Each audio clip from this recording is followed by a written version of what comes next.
So this is our last lecture of the semester, believe it or not. It is lecture 14, Death and Grieving the End of Life. So why don't we get started? We'll have two sections, the dying and death process, and then also we'll focus on the grieving process. So like I said, let's get started. How do we define death? This is a very interesting situation with the advent of technological advances, medical advances, especially in the last 50 years. The question of when death occurs has become less unclear, let's say. And so we have what is now called functional death and brain death. It is possible that somebody can be absent of a heartbeat or breathing and still be kept alive. One way is that they can be resuscitated after they have stopped breathing, and then people can be kept alive by a machine. So it's possible that, let's see, 100 years ago, if somebody were to have the absence of a heartbeat and would stop breathing, that was death. It was over with. They had died. But now, because of medical advances, people can be kept alive. And this can happen, for example, in the cases of where somebody has very limited brain activity, and yet they are still physically alive because they are kept alive primarily through medical interventions. Now, a number of years ago, there was the very famous case of Terri Schiavo, which raised a lot of difficult and very complex questions regarding when is somebody alive, when is somebody dead, should a family wait until, even with the use of machines, that person has died. What if somebody has not been clear, at least in writing, what they want to occur, what they want to happen if they were to be in a coma indefinitely, let's say. Should families and loved ones intervene at all costs to keep somebody physically alive, even if they are in a coma, that kind of thing. So it raised a lot of substantial questions.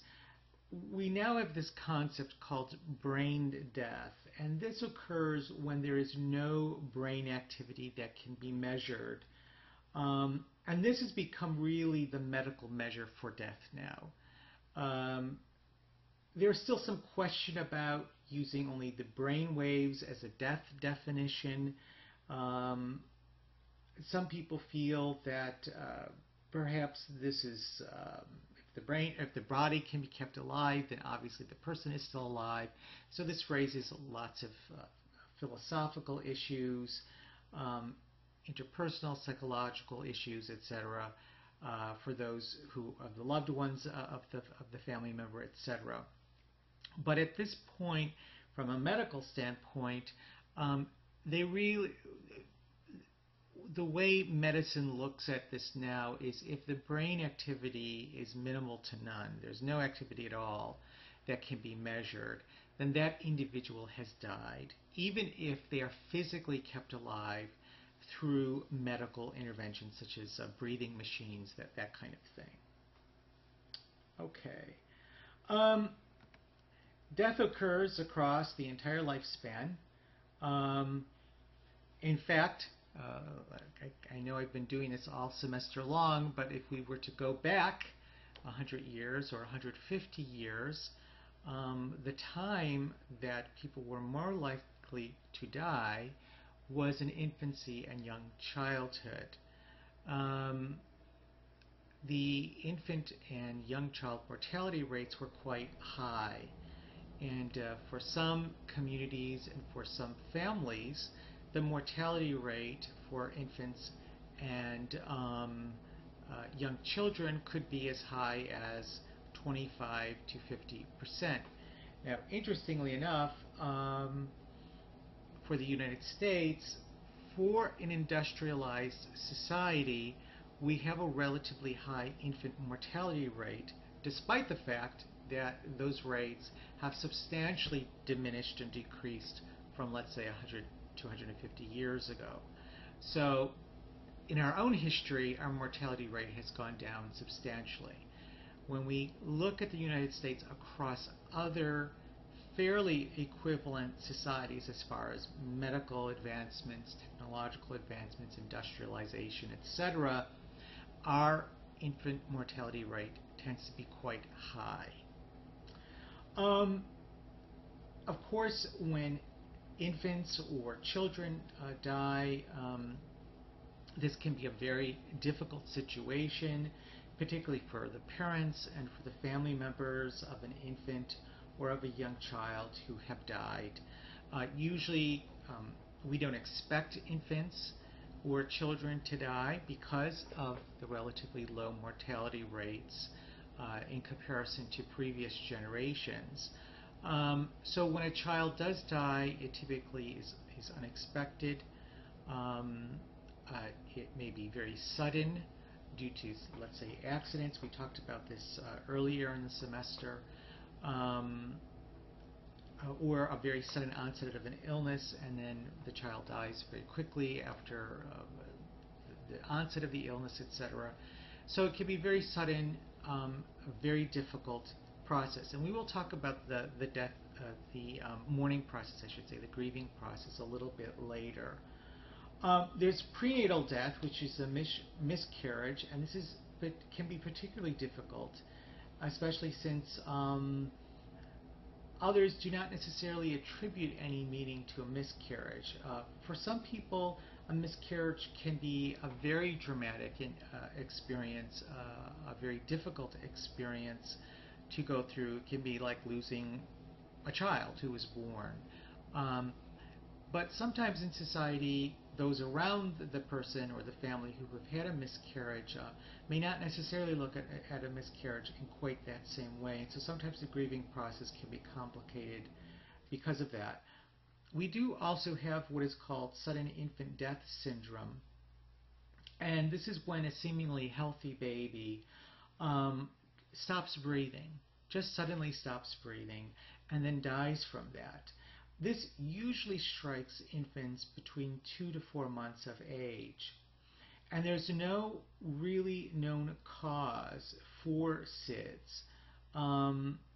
So oftentimes parents feel quite guilty about, maybe they have lots of regrets. Maybe they should have done this, they should have done that, etc., when this occurs. But there's not a lot of information as to why or what causes SIDS with the sudden infant death syndrome. Accidents, as I just said a few minutes ago, are obviously one of the other main causes and is in fact the most frequent cause of death in childhood.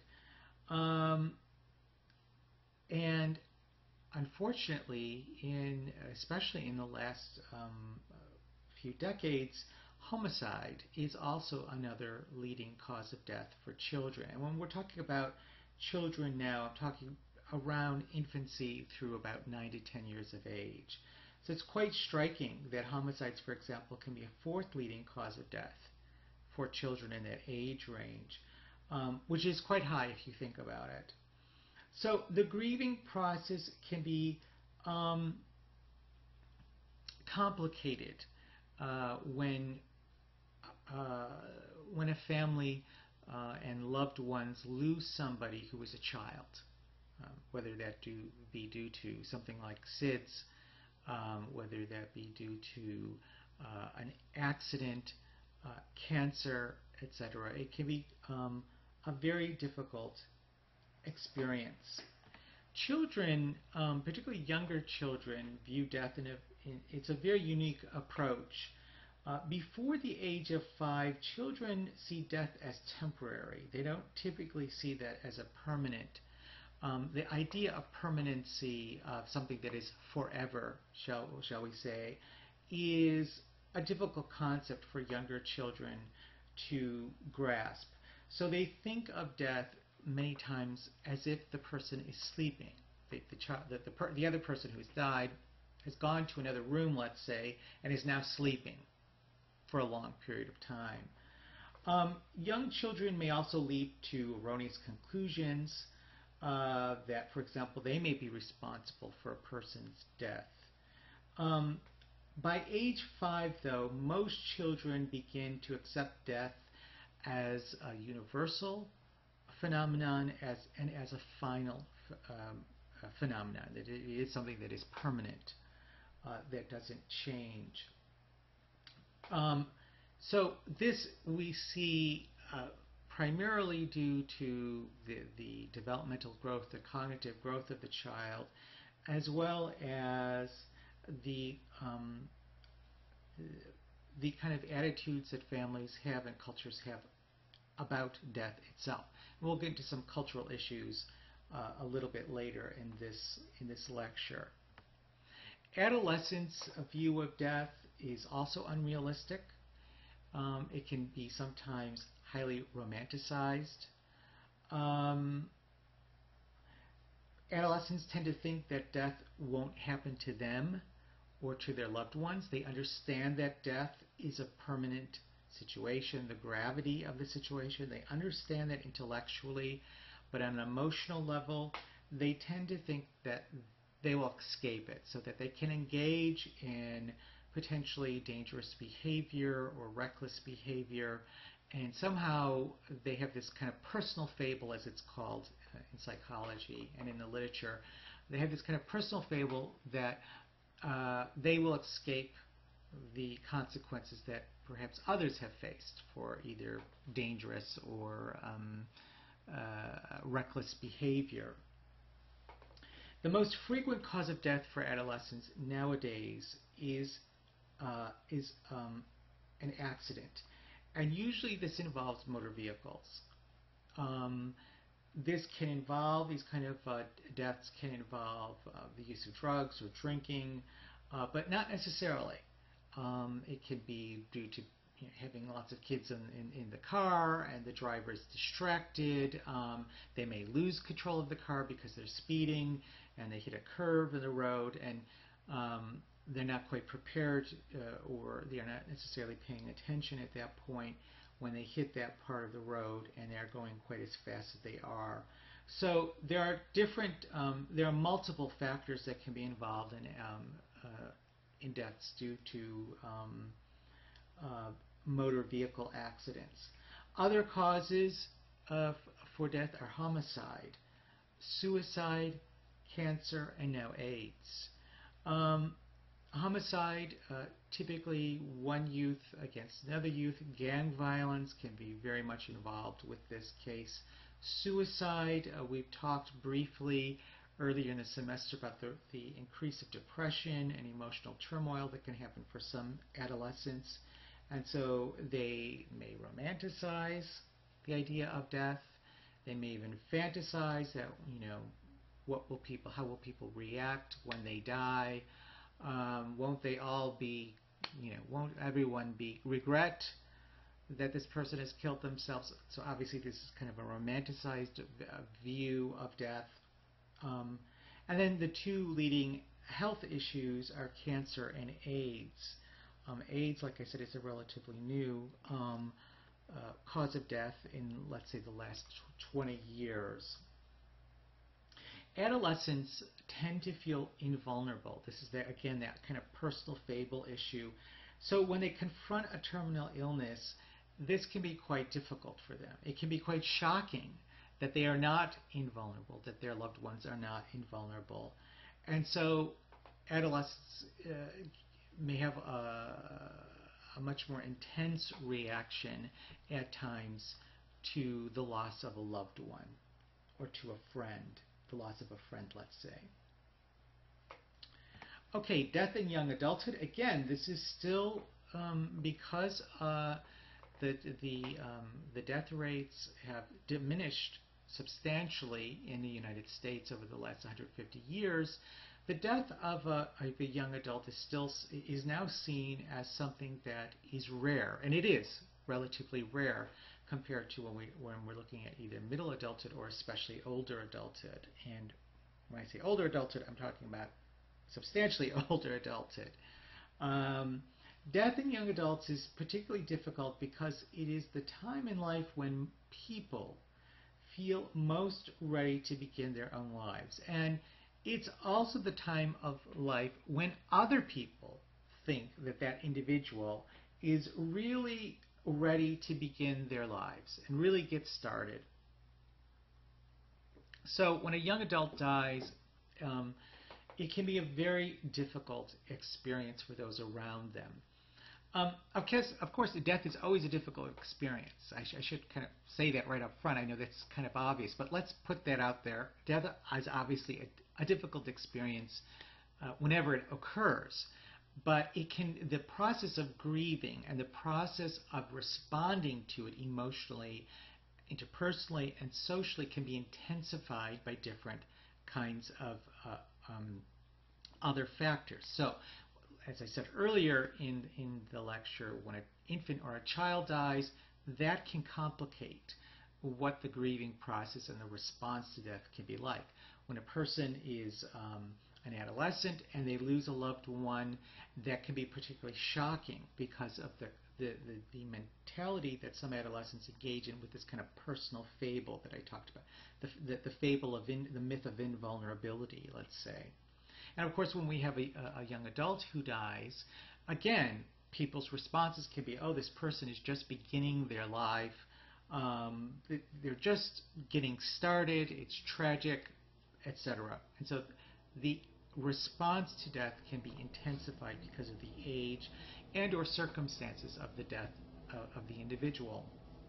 Leading causes of death for young adults, in order of frequency, are accidents, suicide, homicide. Now notice that I have not included any disease processes at this point. So that shows you the relative health of individuals when they're in young adulthood. Overall, let me say that very clearly. Of course, there are young adults who are dealing with medical problems and serious life-threatening conditions. We'll get into that in a moment, such as AIDS and cancer. Why not just throw that out there, AIDS and cancer. But overall, in general, the percentage of young adults who are dealing with those kinds of medical problems are relatively small.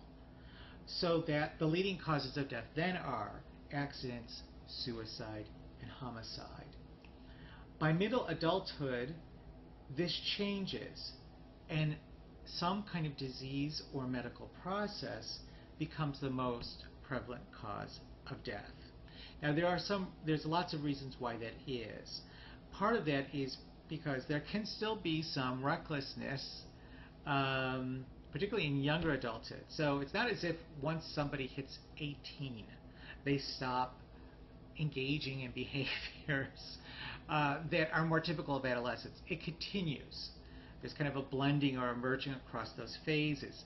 And so when we look at younger adulthood, the younger years of adulthood, people could still engage in behaviors that can put them at risk for serious injury or death, such as with accidents, such as homicides, such as suicides. Okay? As young adults get older, that begins to shift. People avoid those behaviors. People stop engaging in those behaviors. They engage in them much less frequently. So the rates of accidents or homicides, they begin to diminish as a person gets older. So that by middle age, that's kind of flipped. So that now we have medical conditions that are the leading cause of death, and accidents, homicides, suicides have diminished in the prevalence. That's also because of the aging process, and so people become more vulnerable to other medical conditions or to diseases or what have you.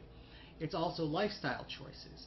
When somebody has been engaged in, and we've talked about this, smoking, large amounts of drinking, etc., young adults are relatively invulnerable, except for accidents or homicides that can be involved with that. They can be relatively invulnerable, and I say relatively invulnerable. They can, because of the health of the individual, the effects of these kinds of lifestyle choices tend to be minimal. That's a more accurate way of putting it. And with aging, the effects of those lifestyle choices become more apparent and more overt. Okay. The other concerns for young adults, before I move more fully into middle adulthood, is that the death of a loved one who is a young adult, and when a young adult themselves is faced with the death of a loved one, whether that be a friend, a partner, a romantic partner, a child, or another family member, that can really interfere with the sense of their future plans. What do they do now? How do they deal with life now? When you have somebody who's in their 20s and they lose a parent, that's an unusual experience nowadays. We talked about this, that people are living older and older. So that caretaking responsibility that, let's say a younger adult had in previous generations, because their parents died substantially younger, that's shifted into middle adulthood now. So when they lose a parent at this stage of their life, that can have an impact on them. Well, Dad was supposed to take me down the altar when I was going to get married, or they will never see their grandchildren, let's say. Or if the person that the young adult loses is a romantic partner, a spouse, let's say, that also can impact them. Gee, we were going to have children, or we were going to move to this part of the country because of a job opportunity. Or the family did move to another part of the country that was separated, geographically separated from their families of origin, and the spouse dies, and the surviving spouse now is kind of on their own, possibly with young children, and having to deal with that, with the consequences of that death. So future planning can be interrupted because of death. There can be interference with intimacy, sexuality, because of the death of either a loved one or I should say of a romantic partner. So young adults typically respond to death or impending death in a very similar way to what adolescents. Not necessarily that younger adults have a sense of vulnerability, invulnerability, I should say, that adolescents can typically engage in with the personal fable. But young adults can respond with a stronger sense of anger, a stronger sense of unfairness about the death of the loved one, because of those kind of unique, specific kinds of issues, that life issues that young adults are often faced with. Now, I mentioned death in middle adulthood. Life-threatening disease is the most common cause of death in middle adulthood. Middle-aged adults are more aware of death. They may have already experienced it earlier in life. They may be dealing with that with a parent or other older members of their extended family, a grandparent, a parent, uncles, aunts, etc. So they tend to be a bit more accepting of the dying and the death process than younger individuals. But nonetheless, it still can obviously have an impact on the middle-aged adult, such as with the loss of a spouse, partners, romantic partners, obviously anticipate living many years together, Perhaps a couple has been married or been together for 20, 25, 30 years, and there's this anticipation of them growing old together, and then one of the partners dies at midlife. And so, of course, that is a shocking and difficult situation. The most frequent causes of death are in middle-aged adults is heart attacks and strokes, and both of which can be quite sudden. So they come on suddenly, and then the person dies relatively quickly. We also continue to see the norm that starts in young childhood, basically, and continues through much of the life cycle. And that is males or men are more likely to die than women. And this starts to become a bit more overt now in middle adulthood. And again, we've already talked about why, some of the hypotheses as to why that is. Men don't go to a doctor as often as women do. They tend to ignore early warning signs of medical conditions than women do. They tend to engage in behaviors that put them at more risk, some of which can be occupationally based. And so we see this becoming more overt, a more overt process or phenomenon, I should say, that men die sooner and more often than women. And this continues, of course, into older adulthood, so that there tend to be more women who survive into older adulthood than men. Of course, the prevalence of death and loss in older adulthood is substantially higher. This can make older adults actually less anxious about the dying process than those at any other time of life. The most likely causes of death are cancer, stroke, and heart disease. The impending death of an individual is sometimes accompanied by an acceleration of declines in cognitive functioning. We often see this in older adulthood, that it's almost as if somebody has been relatively healthy through much of their lives, including much of their older adulthood, they seem to kind of turn a corner at a point, to use kind of a euphemism, and the medical problems and the deterioration of the individual's health hits a certain point of rapidity, so that there's this kind of rapid, or what is called terminal decline, that occurs. Multiple health problems start to accrue, start to interact with each other.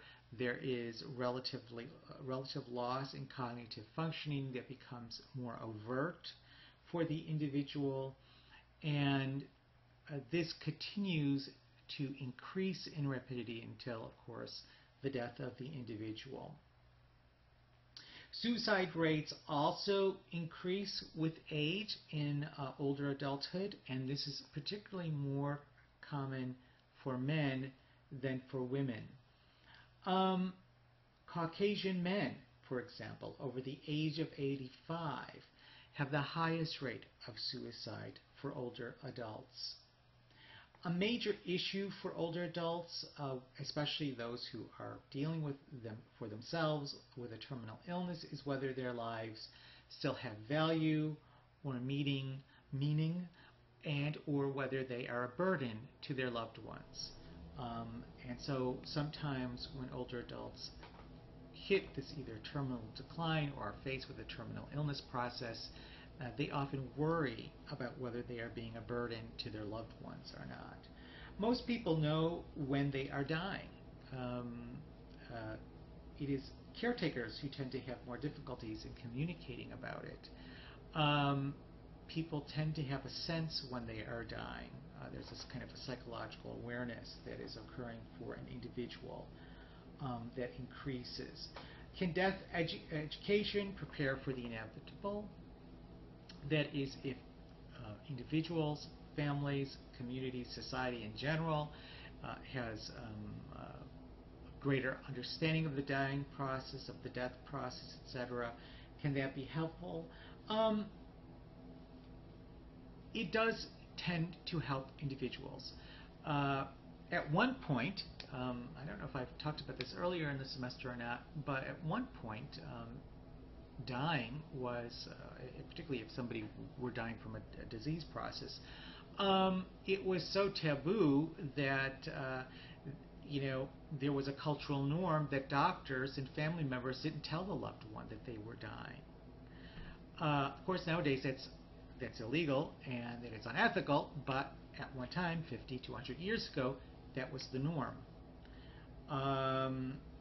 But we do know that when people, individuals themselves, family members, in a specific, let's say, life-threatening dying process, are better educated, have more information about the process, when communities have more information, when society, the kind of public education about the dying process, etc., people tend to respond to it by accepting it better than when they have less information about the dying process. There actually is thanatology is an actual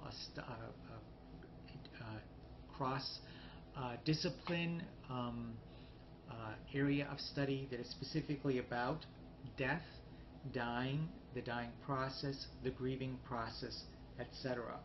So there are people who, there are researchers who specifically look at the dying process. One of the issues that, in fact, thanatologists look at, not just thanatologists, but other researchers look at, is that there are differing conceptions about death, and there are differing conceptions across culture about the dying process and how people respond to it. And there are even historical differences, as I just previously mentioned, about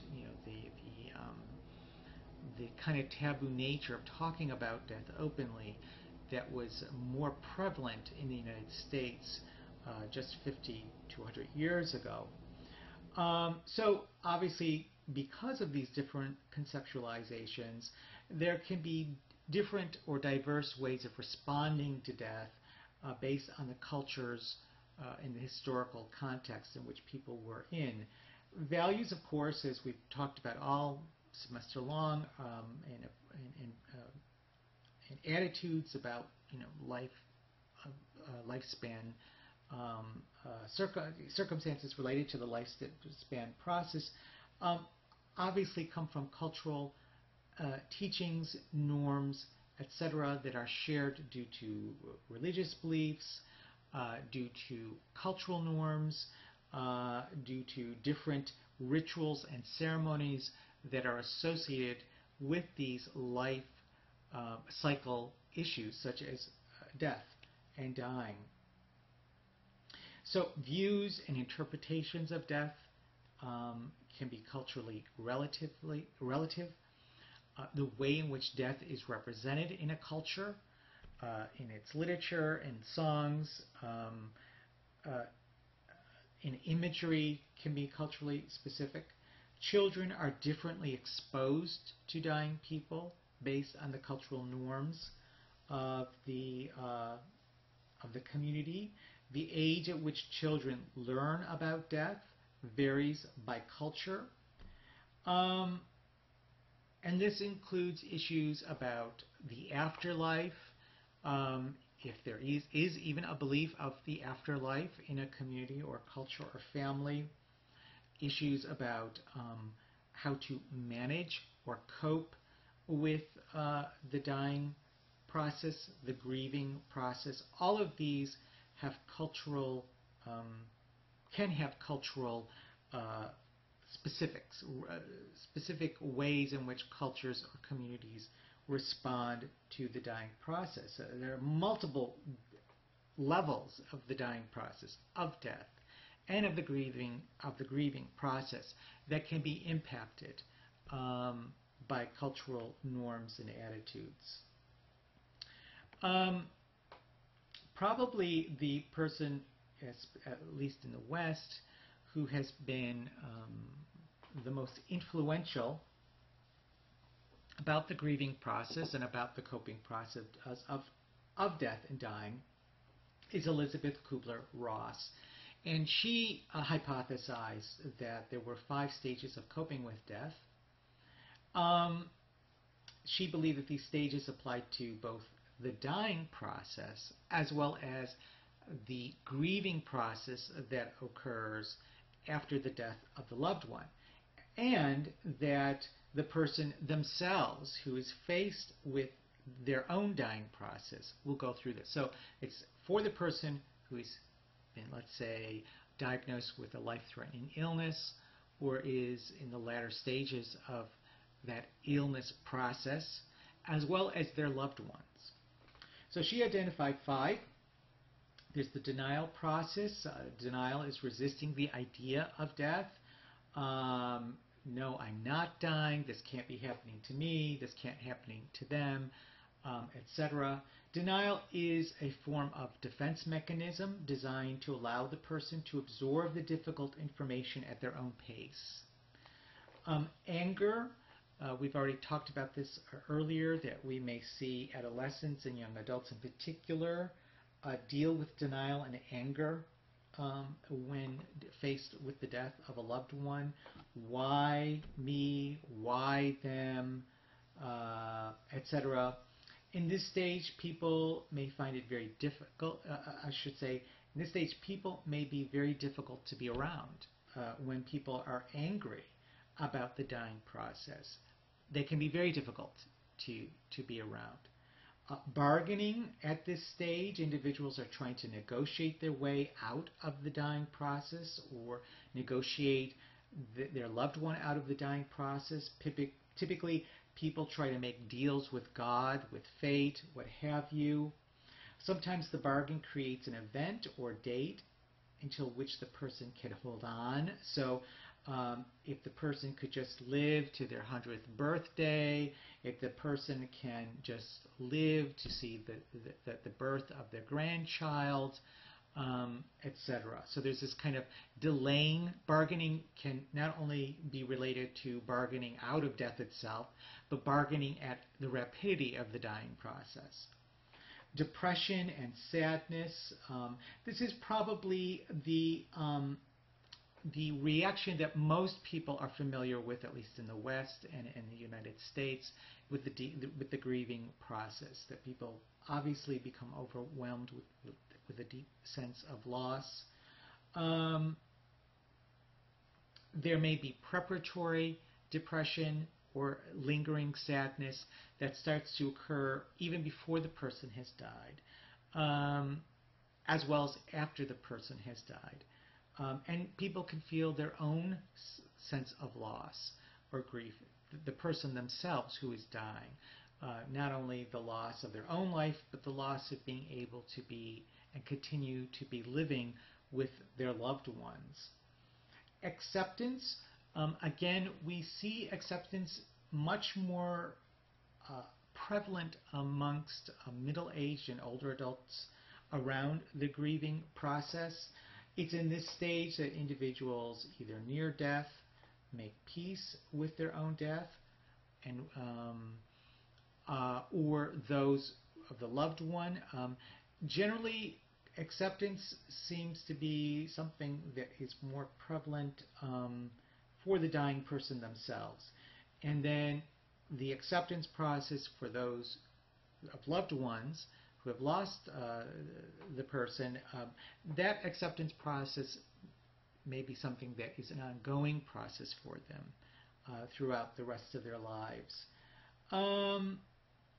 Also, especially for people who are dying, when they've reached a certain stage of acceptance, for some individuals in the dying process, they may become less emotional, and they may even become less communicative with their loved ones, with those around them, so that this acceptance is so profound for the individual that they kind of disconnect from the world around them, and are then less responsive or communicative. That's probably a better word. Kubler-Ross's stages of coping and of the grieving process were widely accepted, and I think are still widely accepted, relatively accepted in the West. But there have been some criticisms about the model that she has proposed. The theory does not apply to people who are not sure they are going to die when the prognosis is ambiguous. At one time, it was thought that even if the family members or the loved ones were unsure about whether death was imminent or they were faced with a life-threatening process, that people would go through these stages. But the research really doesn't bear that out. The stages are not universal. The stages do not necessarily go in stage-like process.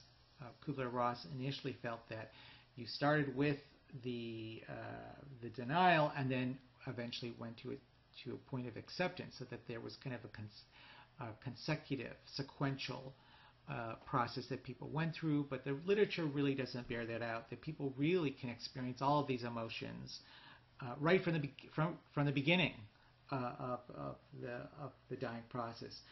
Anxiety, especially about pain, is not existent in her model, but that in fact the dying process can often include anxiety, particularly about the pain that sometimes the physical pain that people can experience from the disease process. Of course, there are a lot of differences across individuals, and there are differences across cultures. Some of these emotions may be more present in some cultures as opposed to other cultures. There are more recent theories that have offered an alternative idea about coping and dying, which have included developmental themes of reaction, such as fantasies of rescue, the sense of unfairness, or confronting psychological tasks such as minimizing stress through the dying process, having hope. This is another thing that is kind of missing in her stage, that in fact the dying process, people can foster a sense of hope, including those who are dying as well as their loved ones, and spiritual or making meaning out of the process, how either religious traditions assist with that, or those who are not religious may still find a great deal of meaning through the process, etc. So these are kind of either not included in the original theory of the grieving process, and so theorists have come along and have added these kind of ideas with the dying process. Now, there's lots of decisions, believe it or not, that need to be made about the dying process and death itself. How much control do people have over the nature of their own deaths? This is a big issue. This kind of comes and goes. This is less of an issue, it seems to me, nowadays, at least in the cultural zeitgeist. Whereas maybe 10 years ago, 20 years ago, there was a lot more conversation about this. Some of this is conversation about the dying process and about decisions to be made about the dying process and about death have really, I think our culture has tried to resolve that. Certainly medical interventions have made the dying process more complicated. So although, there have been advances in treating medical illnesses, treating people, helping people either to survive longer, to recover from life-threatening illnesses. Nonetheless, those same medical advances have sometimes complicated the dying process and the decision-making process when faced with this. When do we make the choice to say, okay, this person really is dying, and should there be different choices made around medical decision regarding medical choices if we believe now that this person is dying? And what does that mean?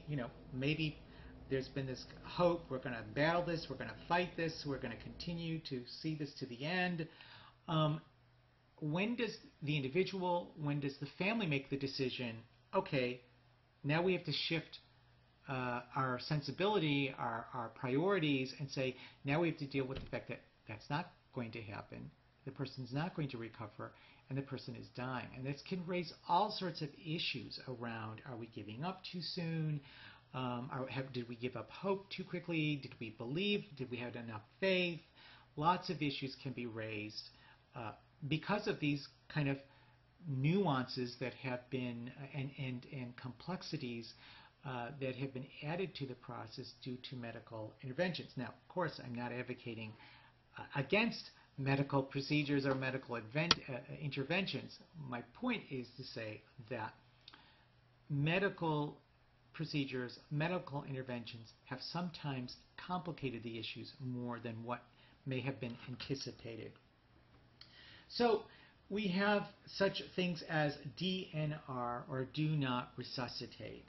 And this means, the DNR means that medical personnel should not go to extraordinary or extreme efforts to save a terminally ill patient.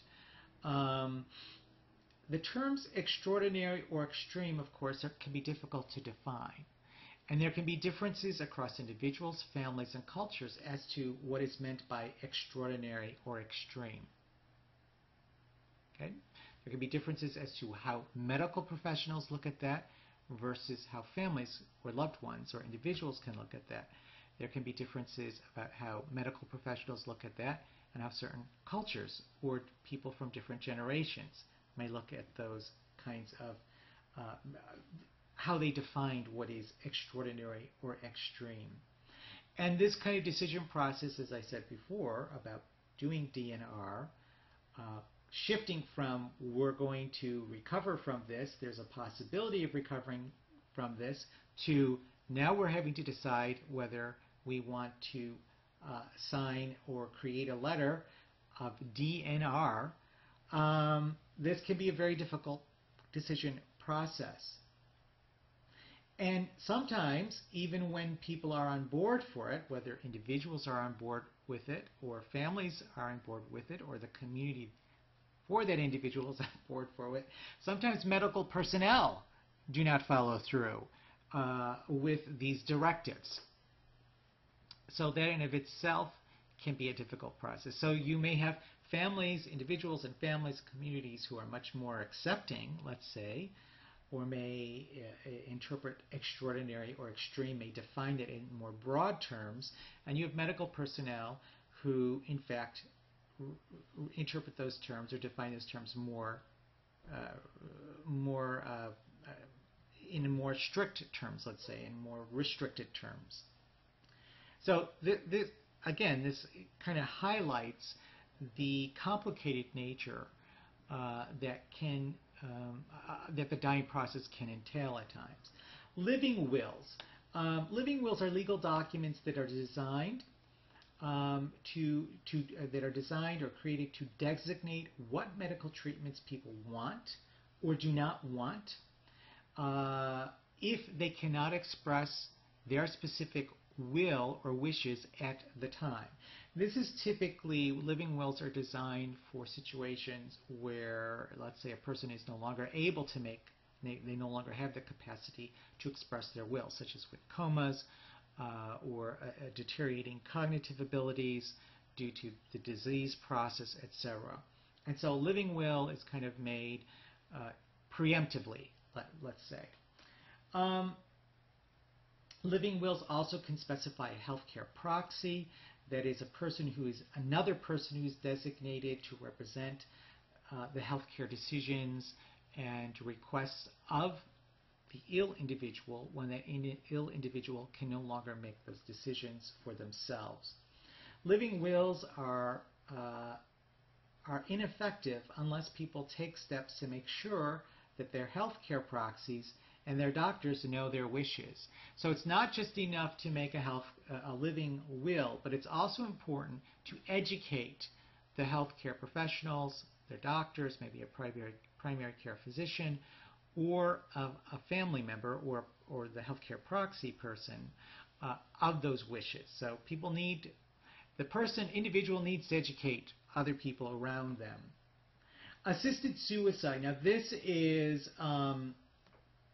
was kind of the issue. This was kind of the topic I was kind of hinting at earlier in this conversation and in this lecture. That was a much more prominent issue, let's say 10 or 15 years ago. Assisted suicide is a death in which a person provides the means for another person provides the means for a terminally ill patient to end their own lives. This could be a physician or a loved one or a family member.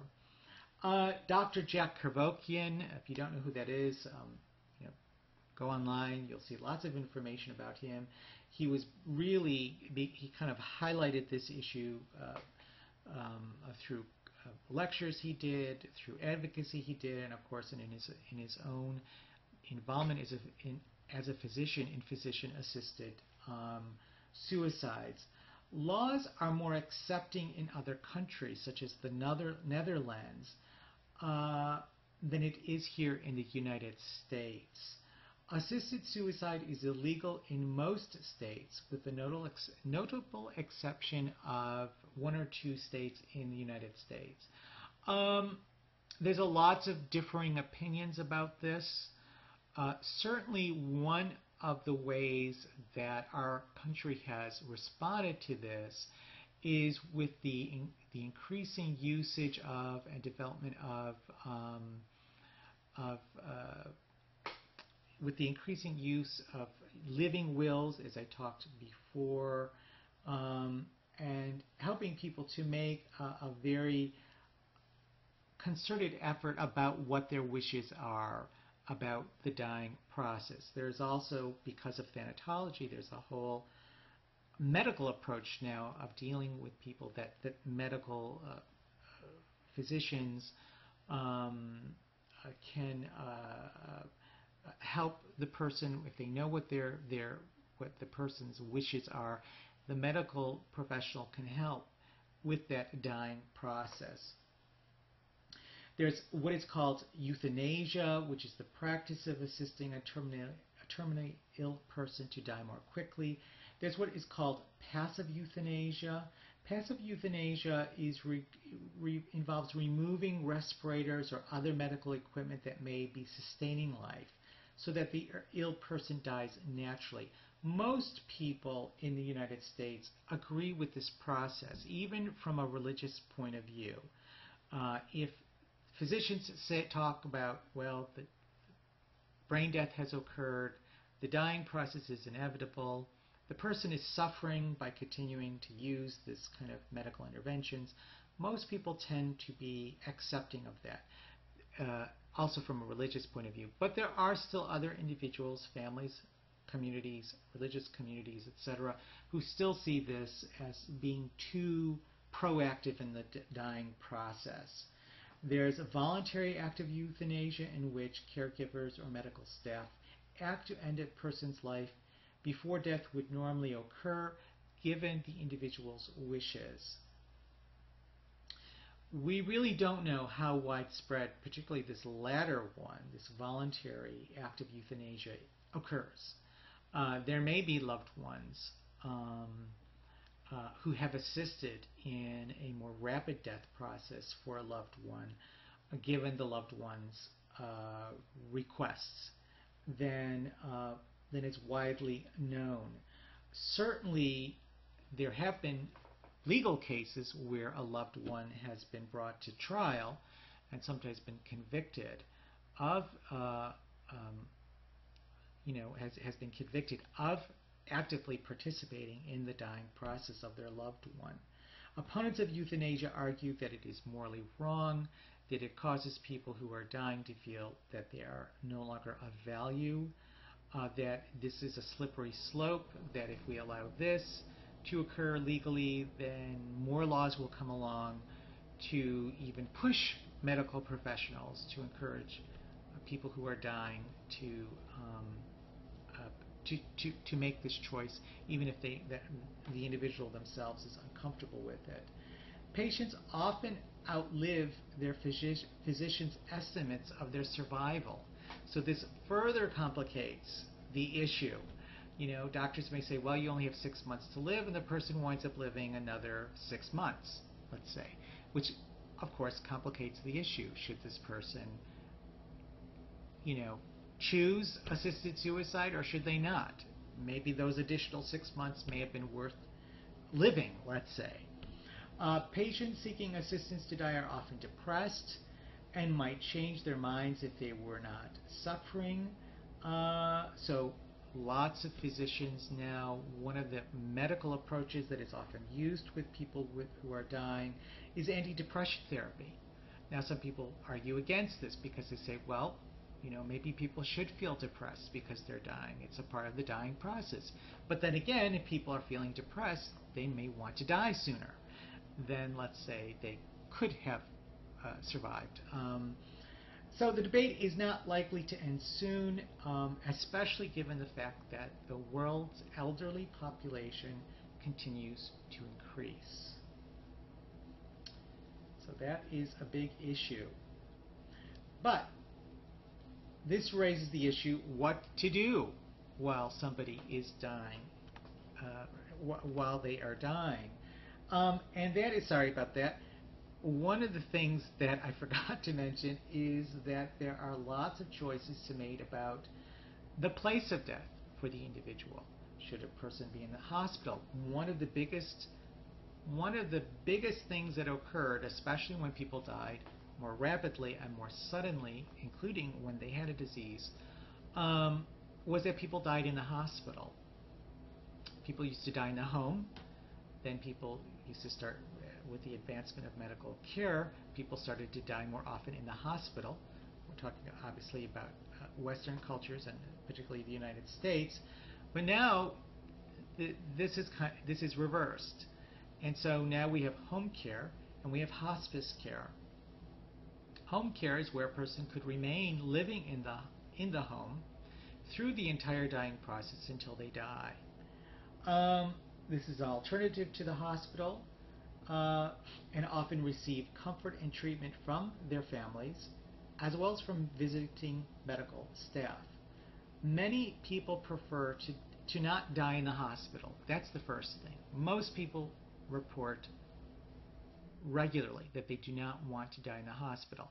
And what they're thinking about is, let's say maybe the dying process is a longer process as opposed to a sudden process such as due to, let's say, an accident, let's say, or a homicide. Then a person might be in the hospital for a few days to maybe at most to a few weeks, and then they die. We're not really talking about that kind of situation. We're talking more about people who have a life-threatening illness and they enter into that phase where it is clear that it has become clear, it's a more accurate way of saying it, that medical interventions will not curtail the dying process and the disease process. So people, when they are faced with that, often want to die in surroundings that are comfortable, safe, secure, and typically this involves the home. So this is a viable option, but it is also known from research that when people die in the home and family members are involved with the dying process, that dying process for the loved ones is a very difficult process. It can be a rewarding process for individuals, for family members who take care of their loved ones, but it can also be a grueling, physically and emotionally grueling and financially grueling experience for their loved ones. I mean, that is just how it goes. One way of addressing that is with hospice care. And this is when care is provided in an institution, but that institution or out-of-home option is specifically devoted to care of those who are terminally ill. The term hospice comes from the Middle Ages, when hospices were places that provided comfort and hospitality to travelers. So the focus of a hospice is not to try to cure the individual, but to make those final days, weeks, or months pleasant, meaningful, and relatively pain-free. That means that all sorts of uses of medication that typically would not have been used previously, because maybe the medication has multiple side effects, maybe the medication might even inadvertently, not purposefully, but inadvertently increase the dying process or increase the rapidity of the dying process, or augment the quickness of the dying process. Many of these things may have not been used previously in the care of the individual, but now that it's clear that the person is dying, people can go to hospices and go there and be treated and cared for so that they are able to live relatively pleasant last few days, weeks, or months of their lives. Research shows that hospice patients seem to be more satisfied with their care than hospital patients. Now, I don't know about the research about hospice versus home care. I don't know if there's any research for that, but that would be an interesting question to look at. Having said that about hospices, not everyone who goes to a hospice winds up dying there. Sometimes people actually leave the hospice because again, like I said, just because doctors say that a person is going to die within a certain time frame doesn't necessarily mean that person's going to die within that time frame. And so sometimes people actually bounce back somewhat, and so they're discharged from the hospice, and then they may return to a hospice just because of the length of the dying process. But anyway, hospice is one of those options that really addresses a lot of the concerns about assisted suicide, about dying in hospitals, about even home care, that this can be a way for the loved one to die in a relatively safe and pleasant and meaningful environment while they go through that process. And then it also can be very helpful to loved ones as well. So now we do get to the grieving and bereavement process. Of course, we've already talked about some of this when we reviewed Kubler-Ross's stages of grieving and of dying. Her work really was focused on the individual who was dying themselves, but also has been applied to loved ones, to those who surround the person who is dying. Research really shows that most individuals are just never prepared for the grieving that follows, for the loss that follows. And this is particularly true for those who view death as an atypical rather than a normative event. So again, we're more likely to see people when they are younger in life, when they die younger, those around them may have a more difficult time with the grieving process, and those who are younger themselves, when a loved one dies, they tend to have a more difficult time and are less prepared for the grieving process. Funerals are usually the first step in the grieving process in Western countries. Funeral homes and funeral businesses are very big in the United States. The average funeral and burial costs can be in the thousands to sometimes tens of thousands of dollars. Death represents an important passage for the individual and the society. So the rites that are often associated with the death process, with death itself, are very important. Funerals are also a recognition of everyone's ultimate mortality, and so can be an important part of the acceptance process in dying, acceptance process in the cycle of life and dying. Western funerals rituals typically include some or all of the following. There's preparations of the body. There can be a religious ritual, or there can be a eulogy. There can be a procession. There may be very specific cultural or religious approaches to the dying process, such as a wake or shiva. Military funerals include the firing of weapons and the draping of a flag on the coffin. There can also be cultural differences. Funeral patterns are different across cultures, but all have the same kind of function, which is to mark the end point of the life of the person who has died and a new starting point for the survivors from those who must now resume their lives after the death of the loved one. Non-Western cultural practices also include varying other kinds of funeral rituals, such as shaving of the head as a sign of grief, hiring mourners to cry and wail. Emotional displays, such as crying, are very culturally specific. Some cultures may show very little to no emotional expression. Others may include an encouragement of emotional expression during funerals, for example. Bereavement and grief is really, when we talk about bereavement and grief, we're really talking about adjustment to the death of the loved one. Now, we've already talked about the grieving process, but the word grief has a more broad term than just what was given to it from Kubler-Ross.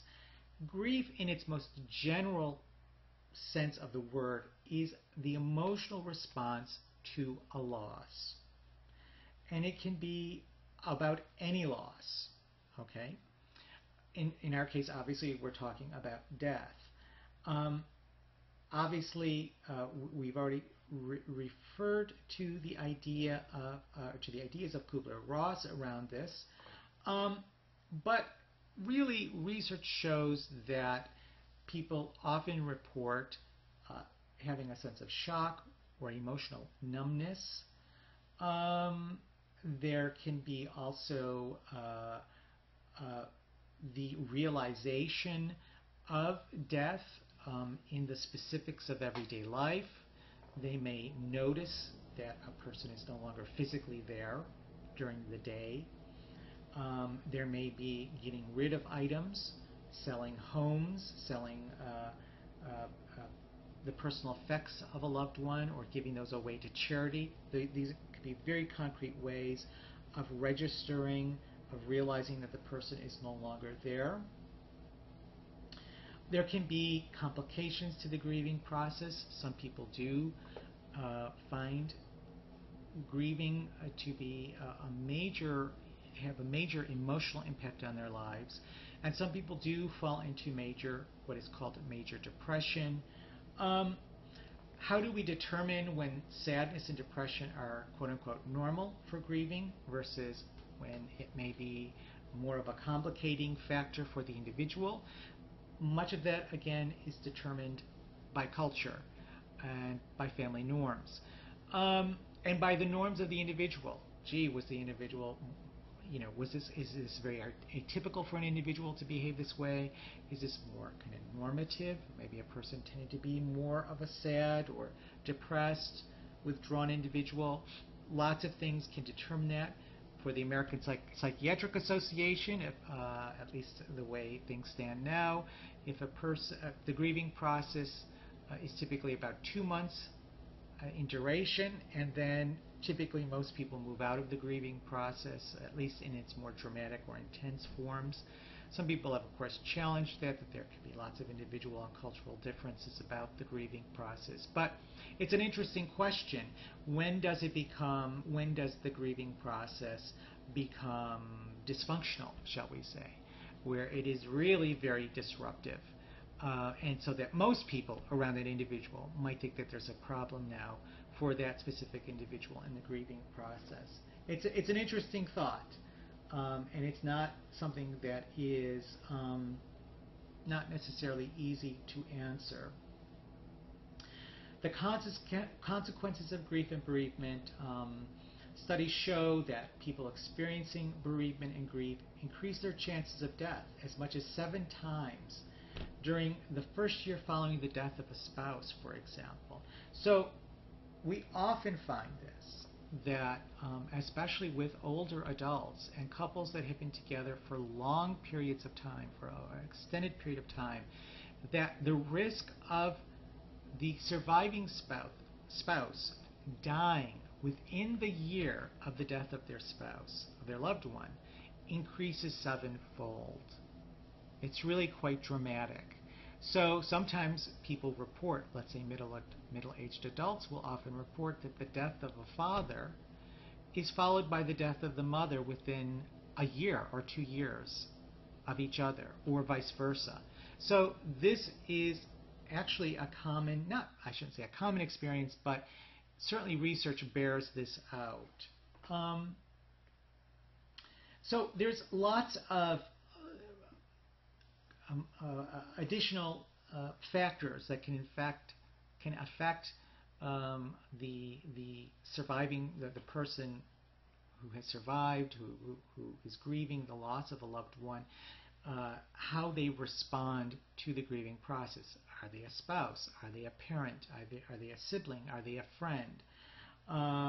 Other factors that can complicate or make surviving difficult. How anxious, lonely, or dependent people felt to the loved one who is gone. What was the relationship like? Was there a lot of ambivalence? Was there, as I said, dependence on the person who has died? How much support does the surviving person have from other family members, friends, the community around them? How sudden was the death?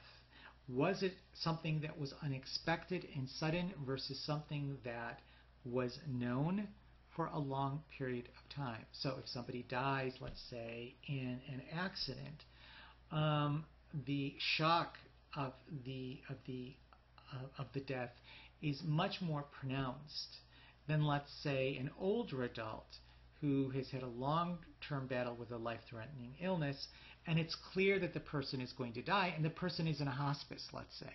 Well, obviously, those who survive that individual have much more time to adjust to the impending death of that individual.